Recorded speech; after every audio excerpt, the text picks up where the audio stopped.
Hi, welcome to my YouTube channel. My name is Jeanne, I'm a yoga teacher, and today's topics video is about flexibility and mobility.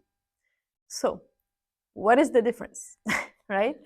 So, in short, flexibility is with assistance, mobility is without assistance. Let's take a ballerina, for example. She can do the splits, right?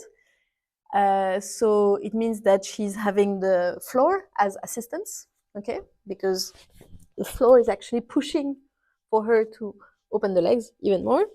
But if she managed to do the splits while standing and without holding on to the leg, then it's really her mobility who's allowing her to do that move. Another example, because maybe I lost you already here, for the shoulders. Between this and this,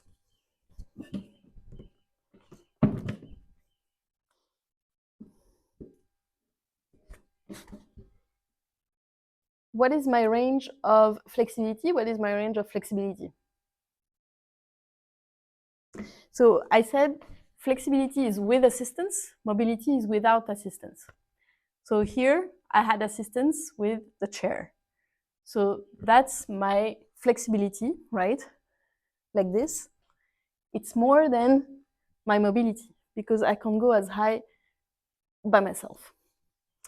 I hope this is clear. Flexibility is usually more than mobility, okay? Because with help, we go further, okay? It's this saying that together we go further, alone we go faster. Up to you where you want to go.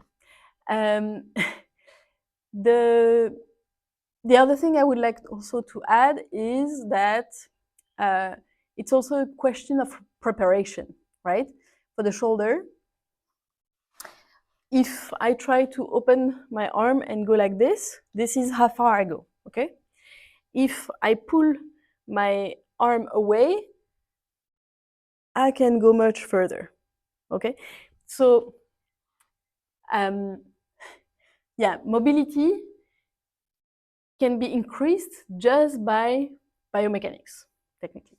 So it's really working on your body so you prepare it to do the movements you are willing to do. Yeah, I'm afraid this is a bit too theoretical for now. Let's get into reality and try, like, you can try that by yourself. Try to go as far as you can with one arm, then pull away the, this humerus bone from the shoulder, and then you can go much further. If I can, like this, you see, it stops here. It's tough to go there. If I pull it away, then no issues. So, yeah, let's do practical exercise together. We are going to lie down on our backs. First, we're going to do that with the legs bent and then with the legs straight, okay?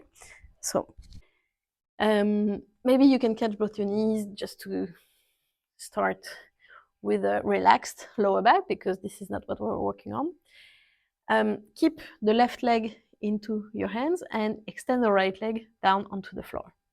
Okay. Once you're here, check how high your knee can come closer to your chest. Just, it's the assessment, right? It's just to see how far you go. Okay. You can try to push, no issues. But then what we're gonna do is press the knee away from the body, but the leg is doing resistance and you try to bring the knee higher and closer to your chest. So go ahead, try to do that. Without putting too much frown in your forehead, without putting a crazy amount of tension in your shoulders or on your toes. But if you don't really push the toes of the leg straight, they are completely soft. It's not good. Okay, and then go back. Can you feel that it's easier. Like it goes higher, faster with less tension, basically, in your hip. Okay, we're gonna do the same in the sense that you keep your hands like this and you try to push the knee away, but the hands keep the knee close to the chest. So go ahead, try that. Relaxing the shoulders, no need to add useless tension there. Soften the face. And press, press, press. Hold on to it.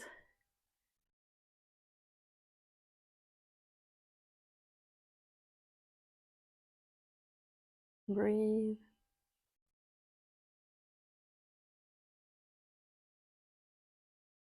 Very good. Release and try to go even higher. It works now. I think it's very surprising how effective it is. So feel the difference between both legs. Do you have one lighter than the other? Warmer? Bigger? Do you feel more space in one of the hips? That's a good way to put it. Okay, let's do the other side. So catch the knee, just to balance it out, right? Observe where it goes, how far it goes. And we press away and we push with the leg towards us, towards ourselves. Faster, stronger, relax the face though. And release. The knee comes up much easily, right? Okay, keep the hands like this. Press the knee away, but the hands hold on to the leg. Breathe, breathe, breathe. Relax what doesn't need any tension. But work it, work it, work it. The location where you have the most tension is in the fingers, I find, personally. Okay, couple more breaths.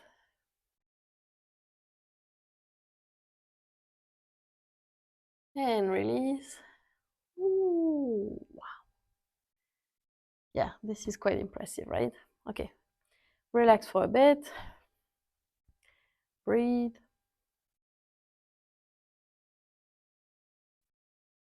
Okay. Next, we're going to do the same with the leg straight.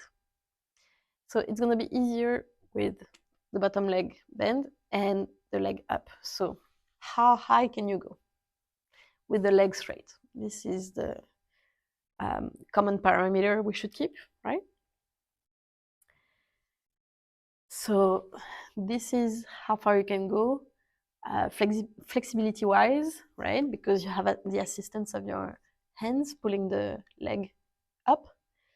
And then, so you find a way to catch the leg and you resist. You try to send it back to the floor, but the hands are resisting. Breathe. Soften the face, but keep working, keep pushing.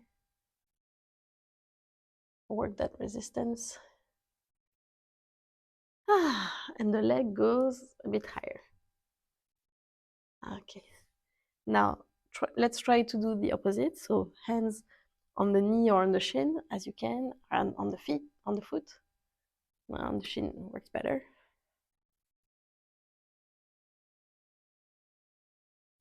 Keep pushing, face relaxed.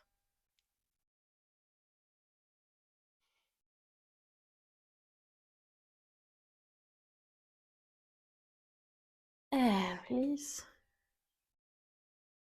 Yeah, my leg is going really, really high. It's surprising. Okay, let's do the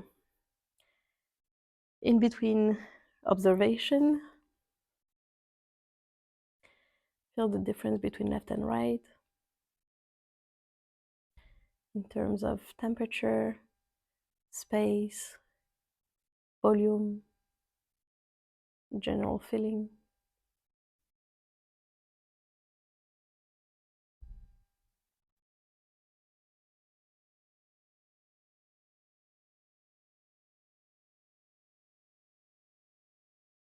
Okay. Let's do the other leg. So for me, it's left leg bend, right leg up. I'm a bit less flexible on this side. So this exercise can only help me. Okay, let's press away with the leg. But the third eye is relaxed.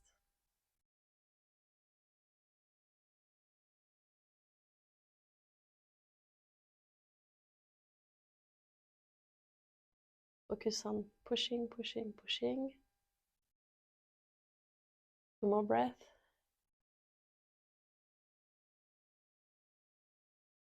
And relax. Oof. Leg is already higher. Then keep the hands where they are. Try to push away. Well, we already did that. So now it's about pressing like this on the shin. Trying to bring the leg towards the head.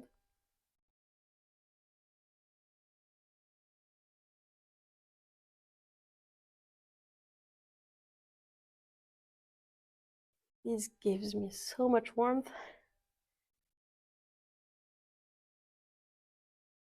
Okay. And this is how high it goes. Yeah, the tendency is that the back is even lifting. Of course, try not to. Right? Okay. Wow, what a nice exercise, no? So that video was first the theory, then put into practice. But then it goes the same for any articulation, okay, any muscle. If you want to work on the flexibility of your shoulders, well, work on pressing the arms with some weight, some resistance, and try to work against that resistance to then feel how far you can actually improve the mobility.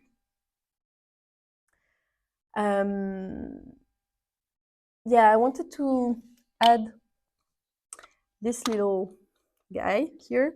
So that's my modelization of a leg. Okay, so that's the foot, the tibial bone, and the thigh bone. And the way muscle works is that it's roughly like this elastic, right? And when you want to stretch a muscle, you need to further away the attachment points of that muscle. So if you point the foot, you see it's loose. If you want to flex, then it's going to pull the bottom of the calf here. If you bend the knee, it's going to loosen the calf. So you want to keep the calf and the foot flex as much, and the knee straight and the foot flex. About contraction, it doesn't work so much like an elastic because the resting state of the elastic is soft, flexible, like optimal length, nor big, nor long, nor short. When we have contraction of the muscle, the muscle is more likely to compress like a spring. So it works also if I say that this is, I don't know if you can see, but this is how we stretch muscle, but when we contract, you see it's going like that. And this is actually when you have a cramp. In the middle of the night when you have that cramp that wakes you up and you have it's excruciating, really. Basically, it's your muscle going like this, like a crazy spring. And to calm that, what you should do is slowly stretch it out. And that's why it's important for you to know your body, to know your anatomy, and to have a real awareness of that, so you can act and save yourself. Eventually, you can maybe help others around you, but before anything else, it's just for you anyways. So yeah, know your muscles, know where they are attached, how can you stretch them, how do they contract. If your goal is to actually reinforce your muscles, well, this is important to know how it works so you can optimize that work. You're going to waste less time and energy into working out if this is your goal. So yeah, I hope that was clear, that spring and elastic analogy with my little leg. Yeah, I hope you learned something today. That's really what I like to share, what I understood from my practice. And I can tell that my students learn a lot because this is not obvious to most people, because they don't think about those stuff. So it's good to feed them that. Yeah, if you like this video, please put a thumb up. If you have any comments or remarks, feel free to write. And yeah, I'm going to include this video into the target playlist. This is another video I made earlier with this structure, if you want to watch it. And very important, this is the button to subscribe. So yeah, see you next Wednesday for the next video.